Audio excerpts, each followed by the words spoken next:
दोस्तों, क्या आपने कभी सोचा है या आप ये मानते हो कि जैसा कर्म करेंगे वैसा ही फल मिलता है। अच्छा कर्म करेंगे तो अच्छा ही होगा, बुरा कर्म करेंगे तो बुरा ही होगा, या अच्छाई का फल आपको देर सवेर ज़रूर मिलता है, बुराई का फल ज़रूर देर सवेर मिलता है। मेरा ये मानना है कि मैक्सिमम लोग इस बात को मानते होंगे, और जो धार्मिक है, आध्यात्मिक है, तो वो डेफ़िनेटली मानते होंगे। जैसे कल मैंने एक वीडियो में बोला था, गीता के एक श्लोक का जिक्र किया था, कर्मण्यवाधिका रस्ते मा फलेषु कदाचन। तो उसमें भी यही कहा गया था कि गीता में कृष्ण द्वारा कि भी आपका कर्म पर तो अधिकार है, पर फल पर आपका अधिकार नहीं है। मतलब आप कर्म तो चुन सकते हो, एक्शन तो चुन सकते हो कि क्या एक्शन लेना चाहिए जीवन में या नहीं लेना चाहिए। और अगर आपने एक्शन लिया है और वो एक्शन गलत हुआ है तो उसकी ज़िम्मेदारी आपको उठानी पड़ेगी, ठीक है। तो आपके पास कर्म का तो अधिकार है, पर आपके पास फल का अधिकार नहीं है कि भी उस कर्म का जो नतीजा आएगा वो आपके हाथ में ही आएगा।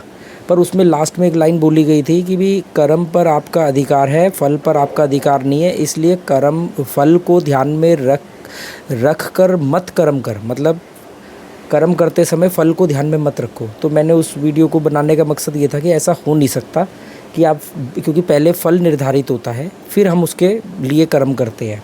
कई लोगों ने बोला नहीं नहीं, जिसको आप फल कह रहे हो वो उद्देश्य है, वो लक्ष्य है। आप पर्यायवाची या मिलते जुलते सिमिलर शब्दों का इस्तेमाल कर रहे हो। अगर आप ध्यान से सोचो, अगर आपके पास वो अनानास जैसा आकार की चीज़ हो, जिसका वज़न एक टोस्टर जितना होता है, जो दिखने में अखरोट जैसा होता है, जिसे हम लोग अपनी देसी भाषा में दिमाग बोलते हैं, अगर वो हो तो लक्ष्य, गोल, उद्देश्य क्या है कि मैं 10वीं पास करूँगा, ये उद्देश्य है। तो यही तो आपका फल है। आप ये चाहते हो ना कि आप 10वीं पास करो, 10वीं पास करना आपका उद्देश्य है। उद्देश्य मतलब आपका फल है कि मेरे को 10वीं पास करनी है, ये मेरा लक्ष्य है जी। तो ये लक्ष्य अगर पूरा होता तो ये आपका फल है, नहीं पूरा होता तो ये वो फल है जो आपको नहीं मिला। तो मतलब मैं सोचता हूँ कि लोग पर्यायवाची शब्दों का इस्तेमाल करके बात को गलत ठहराने में लगे रहते हैं। इसको बोलते हैं फॉल्सी। तो फॉल्सी एक टर्म होती है साइकोलॉजी के अंदर। तो आज हम बात जो मैं करना चाह रहा था आप लोगों से, कि ये एक मिथ फैला हुआ है। कार्मिक फिलॉसफी दुनिया का सबसे बड़ा झूठ है, सबसे बड़ा अंधविश्वास है, सबसे बड़ा धोखा है जो मानव जाति के साथ हुआ है, या मानव जाति उस धोखे को मानती है सच। और इसके पीछे कुछ दुर्भावना भी रही है कुछ लोगों की, और इसके पीछे एक सद्भावना भी है। हम इस वीडियो में आगे ये भी बात करेंगे कि ये झूठ फैलाने का क्या नीयत सिर्फ गलत ही थी या कुछ सही उद्देश्य भी था। तो दोनों थी। तो देखो, पहले तो हम ये जानने की कोशिश करते हैं कि भी जो मैं समझा, देखो मैं कोई संत महात्मा की तरह प्रवचन नहीं देना चाह रहा। मैंने जो समझा है, मेरी जो राय है, हो सकता है मैं गलत हूँ, हो सकता है मैं ना समझूँ, पर मैं वो बस मेरे पास एक प्लेटफॉर्म है यूट्यूब में, आपके आगे रख रहा हूँ। आप पूरी तरह आप फ्री हो अपने विचार बनाने में। तो मैंने जो समझा कि फल का कर्म के बीच में कोई संबंध नहीं है, कोई संबंध ही नहीं है। कोई ऐसी अदृश्य ताकत नहीं है कि आप अच्छा फल करोगे तो वहाँ पे कोई अकाउंटेंट रखा हुआ है उन्होंने, और वो बैठ करके हिसाब किताब रख रहे हैं और कैलकुलेशन करके आपको उसको रिटर्न कर रहे हैं। ऐसा नहीं होता है। जिन लोगों के साथ ऐसा हुआ है, अब जो ऐसा तो नहीं है कि कई लोग बोलेंगे देखो हमने तो जीवन में ईमानदारी के साथ जीवन जिया इसलिए हम सुकून से हैं। तो ऐसा कैसे हो गया बॉस? एक तो हम एक्सेप्शन को एग्जाम्पल नहीं मान सकते, अपवाद को हमें उदाहरण मानना बंद करना होगा, जो हमारी प्रवृत्ति होती है। दूसरा, ऐसा इसलिए भी होता है क्योंकि एक संभावना होती है, प्रोबेबिलिटी बोलते हैं उसको। प्रोबेबिलिटी जो गेम है, जो संभावनाओं के हिसाब से हम जीवन को आकलन करते हैं, उसी को हम लोग लक मान लेते हैं, उसी को हम किस्मत मान लेते हैं, भाग्य मान लेते हैं, उसी को हम कर्म का फल मान लेते हैं। अभी देखो, हम लोग इतने बायस हो चुके हैं या इतने अंधविश्वासी हो चुके हैं कि कोई बुरा व्यक्ति है और उसने खूब बुरे कर्म किए हैं, पर वो बहुत बढ़िया लाइफ जी रहा है। भले ही वो उसकी पुश्तैनी संपत्ति की वजह से जी रहा है, भले ही वो उसके राजनीतिक संबंध है इसकी वजह से जी रहा है। चाणक्य ने कहा था कि राजा के साथ संबंध हो तो भी वो व्यक्ति को फ़ायदा मिलता है, तो वो इस वजह से ले रहा है। हम कहेंगे देखो, घोर कलयुग है कि बुरा व्यक्ति बहुत अच्छी लाइफ जी रहा है। जनरली लोग ये बात नेताओं के लिए और गुंडों के लिए यूज़ करते हैं। पर चाणक्य नीति में चाणक्य ने, कौटिल्य जी ने एक बात और बोली थी कि भी राजा के साथ ज़्यादा करीबी रखने पर भी हानि होती है। जो सत्ताधिकारी होते हैं, अगर आप उनके दोस्त हो तो ये भी आपके लिए मुसीबत भी बन सकता है। तो वहीं पर जब वो मुसीबत बन गई, क्योंकि सत्ता के लिए उनको बलि देनी होती है, फंसाना होता है किसी को, कुछ भी XYZ एनीथिंग, तो उस केस में जब उस व्यक्ति के साथ बुरा होता है, तब हम कलयुग को हटा देते हैं। हम कहते हैं देखो ईश्वर है, बुरे कर्म का नतीजा बुरा ही होता है, देखो। तो इस तरीके से हम अपनी बात को जस्टिफाई करते हैं। अगर मैं ये जब बातें लोगों के साथ करने जाता हूँ, तो क्योंकि मैक्सिमम लोग धार्मिक या आध्यात्मिक होते हैं, धार्मिक और आध्यात्मिक दो अलग अलग बातें हैं, मैक्सिमम लोग धार्मिक होते हैं, तो वो उनसे मैं बात ज़्यादा कर नहीं पाता, क्योंकि उनकी जो तर्क शक्ति होती है वो काफ़ी कम होती है, मानसिकता काफ़ी संकुचित होती है, ऑप्टिमिस्टिक बायस होते हैं वो लोग। तो उस केस में अगर जहाँ पर मैं उनको तर्कों के आधार पे हरा देता हूँ, मतलब तर्कों के आधार पे अब उनके पास तर्क के अपोजिट वितर्क नहीं है, तो वो कहते हैं लीला है, भगवान का चमत्कार है, भगवान की मर्जी। जहाँ पर उनके पास जवाब ख़त्म हो जाते हैं वो कहते हैं भगवान की मर्जी। इवन नॉर्मली अगर आर्ग्यूमेंट हो मेरा, तो वो कहते हैं कि यार आप ना अपनी ज़बान की खाते हो, या आपकी जो भाषा शैली है, शब्दकोश है, या जो भी कुछ है, आप उसकी वजह से अपनी। मैंने कहा यार मैं किस भाषा में या किन शब्दों के साथ बात कर रहा हूँ, इट्स नॉट इम्पॉर्टेंट, मैं क्या बात कर रहा हूँ ये इंपॉर्टेंट है। तो ऐसे ही जो कर्म की फ़िलॉसफी है उसमें भी सेम यही कहानी है कि लोगों का ये मानना है। पर आप अगर ठंडे दिमाग से 5 मिनट या 10 मिनट अगर आप अपना आँख बंद करके बैठो और अपने पूरे जीवन चक्र को याद करो, जब से आपने होश संभाला है अब तक, आप ये पाओगे कि अच्छे कर्म करने वाले अच्छे व्यक्ति ने बहुत दुख भी भोगे हैं। फिर आप पाओगे कि कहीं पे अच्छे कर्म करने वाले ने बहुत सुखी जीवन भी जिया है। बुरे व्यक्ति के साथ हमेशा ही बुरा हुआ है, एक नेगेटिव व्यक्ति के साथ बहुत ही बुरा हुआ है, और एक बुरे व्यक्ति के साथ बहुत अच्छा भी हुआ है। तो आप ये हमेशा पाओगे। परसेंटेज का फ़र्क हो सकता है, तो परसेंटेज से तो फैसला नहीं लिया जा सकता ना। तो ये पर आप पाओगे तो आपको खुद ही मालूम पड़ जाएगा कि यार फल का कर्म के साथ कोई संबंध नहीं है। हम जब भी कोई कर्म करते हैं, हम एक्शन लेते हैं, तो वो एक रिज़ल्ट को जन्म देता है। उसका कोई ना कोई तो रिज़ल्ट आएगा ना। हमने बॉल आसमान में फेंकी तो एक निश्चित ऊंचाई तक, ये ध्यान रखना, ये पूरा सेंटेंस जो है कि एक गेंद को एक निश्चित ऊंचाई तक फेंका जाए तो वो बॉल अपनी सामान्य गति, मतलब जो भी ग्रेविटी की फोर्स होती है उसके हिसाब से वो आती है वापस। फेंकने में फोर्स आपकी हो सकती है, कौन कितना ऊंचा फेंकेगा, पर निश्चित ऊंचाई तक, क्योंकि एक ऊंचाई के बाद में बॉल नीचे नहीं आएगी।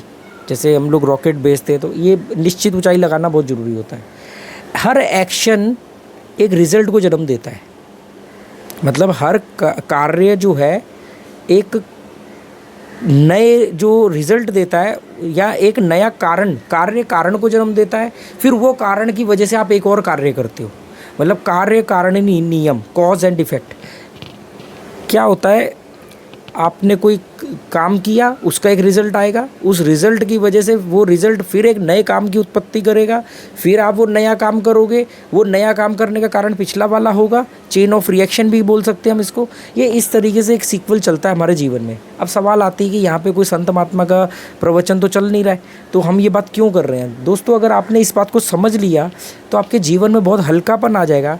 आप जिन चीज़ों पे, बेमतलब की चीज़ों पे अपने ऊपर एक बोझ लाद के बैठे हुए हो, गिल्ट कर रहे हो, वो ख़त्म हो जाएगा। और जिन चीज़ों पे आपको गिल्ट करना चाहिए जिम्मेदारी उठा करके, जिसको आप ईश्वर, सत्ता, भाग्य, किस्मत में नहीं था, माथे पे नहीं लिखा था, हाथ पे नहीं लिखा था, छाती पे नहीं लिखा था, ये कह करके जो आप गिल्ट से बच जाते हो, ये दोनों चीज़ें होंगी। कहीं पर गिल्ट को कम करेगा जो बिना मतलब का गिल्ट होगा, और कहीं पर ये गिल्ट पैदा करेगा, क्योंकि वहाँ पर गिल्ट पैदा होना बहुत ज़रूरी था, क्योंकि आप नहीं तो वही गलती बार बार दोहराई जा रहे हो। ये आपको बेनिफिट मिलेगा। एक आदमी रोज़ सुबह उठ के मंदिर में पूजा करता है, मान लो किसी वजह से वो पूजा नहीं कर पाया, अब उसके अंदर अपराध बोध हो रहा है। अगर वो इन सब चीज़ों को, क्योंकि उसको लग रहा है कि अब मैंने आज गलत कर्म कर दिया, अब इसका मुझे गलत फल मिलेगा, मतलब आज मैंने भगवान जी को 56 भोग नहीं लगाए तो वो नाराज़ हो जाएंगे, अब मुझे वो पनिश करेंगे, या मेरे से कुछ गलत हो गया। भगवान को खाना खिलाना या भगवान को नहीं खाना खिलाना दोनों ही गलत नहीं हो सकता, क्योंकि अगर भगवान को खाना ना खिलाने पर भगवान रूठ जाए, नाराज़ हो जाए, तो फिर वो भगवान कैसे, फिर तो उनमें मानवीय गुण आ गए ना, मानवीय गुण आ गए। क्योंकि नाराज़ होना, रूठना, गुस्सा होना, ईर्ष्या करना, क्रोध करना, ये सब चीज़ें तो मानवीय गुण है, मानवीय विकार है ना। ये ईश्वर में तो नहीं हो सकते। तो जब वो ये मान लेगा तो उसके अंदर एक अपराध बोध खत्म होगा, बेमतलब का अपराध बोध।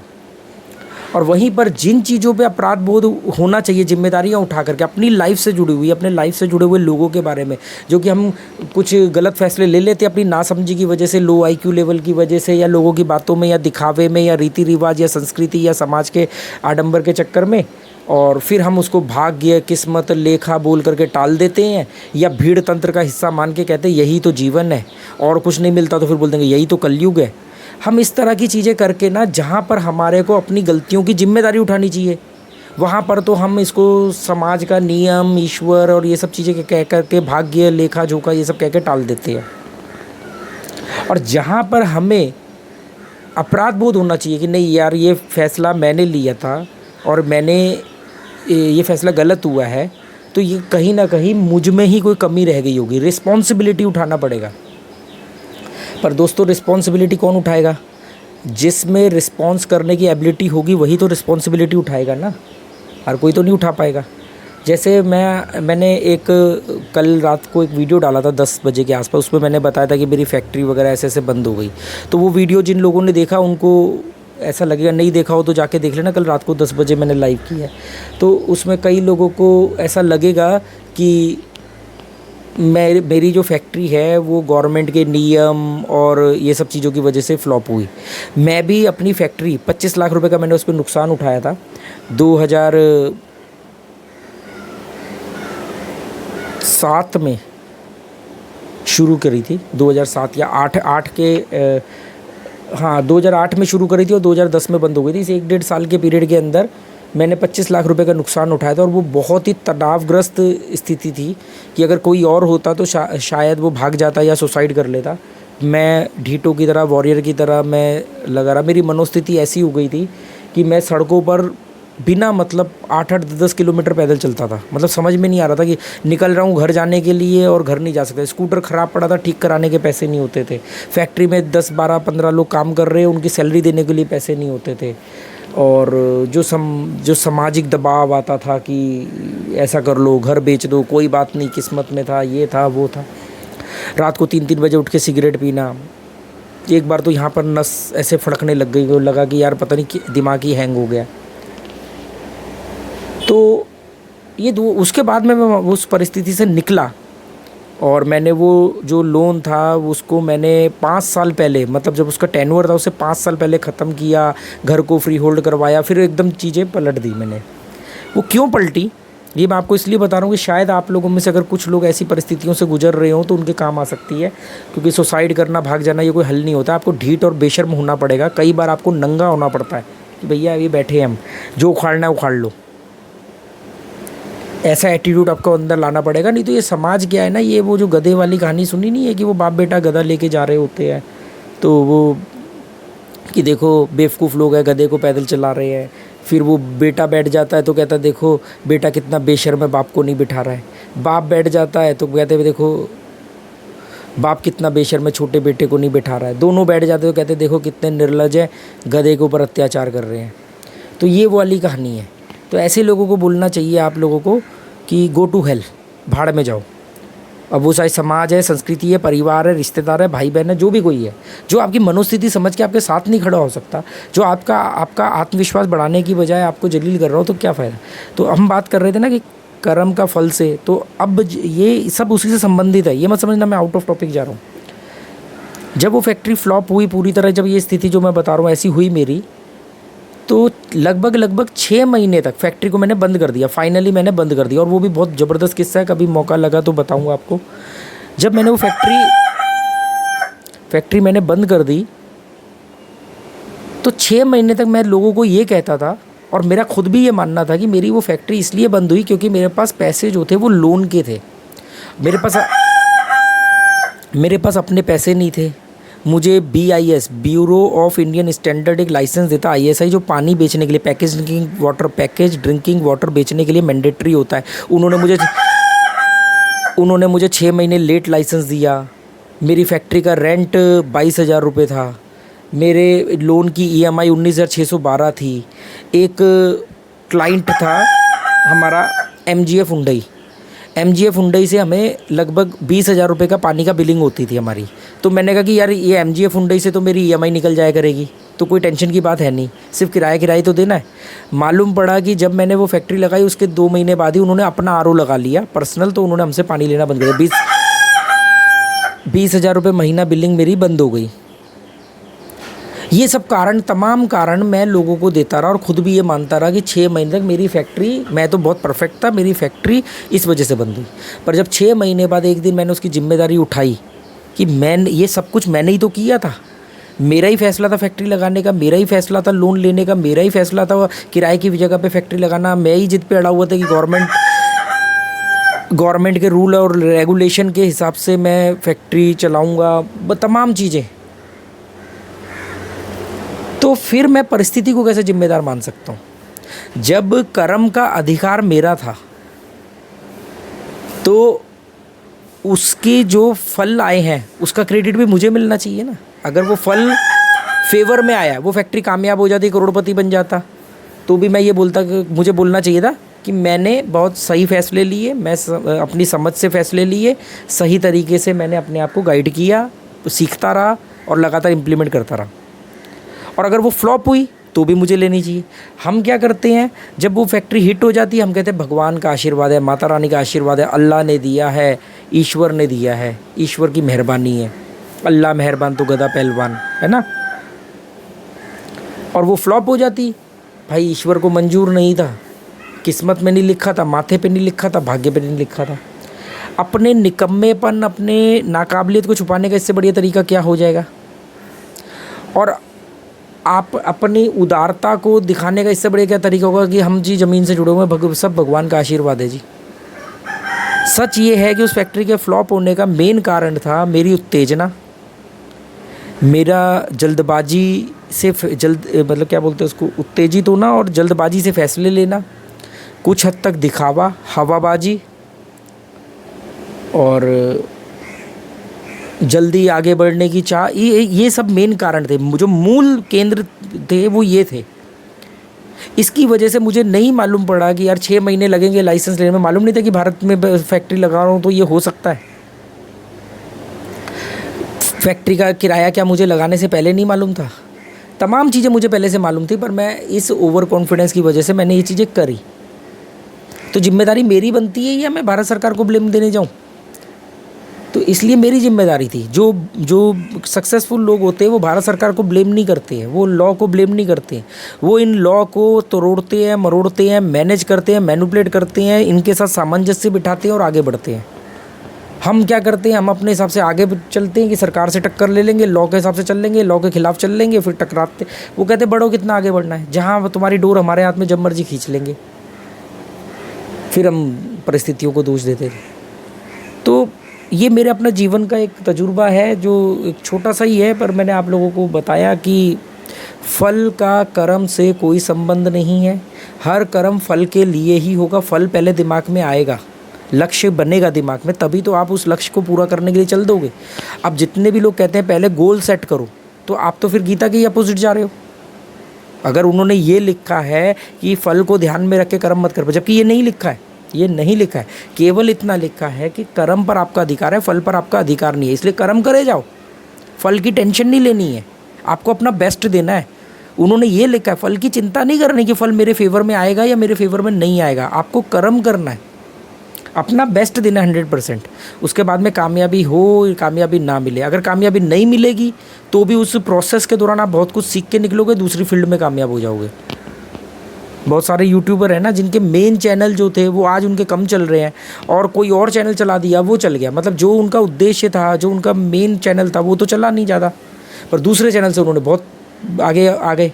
तो वो वही कह रहे हैं कि आप अपना यूट्यूब पे टिके रहो। मतलब ये एक एग्जांपल दे रहा हूँ कि यूट्यूब पे टिके रहो, एक चैनल नहीं चला, कोई नहीं, दूसरा चल गया, तो आपका फल क्या था? पहले मेन चैनल को चलाना, अब वो तो चला नहीं, कुछ और हो गया। मेरा यूट्यूब पे आना सिर्फ अपनी एस्ट्रोलॉजी के बारे में लोगों को गाइड करना, सिर्फ एस्ट्रोलॉजी के लिए। आप शुरू को वीडियो भी देख लेना उठा के, अब तो कुछ बच्चे कुछ होंगे नहीं तो मैंने प्राइवेट कर रखे हुए। फिर ट्रैवलिंग शुरू कर दो, ट्रैवलिंग की वीडियो डालना। फिर लगा कि यार ये तो एक प्लेटफॉर्म है जहाँ पे आप अपनी बात रख सकते हो, तो वो रखना शुरू कर दिया। तो उम्मीद करता हूँ दोस्तों आज का वीडियो आपको कुछ समझ में आएगा। कैसा लगा, जैसा भी लगा, okay, goodbye, thank you.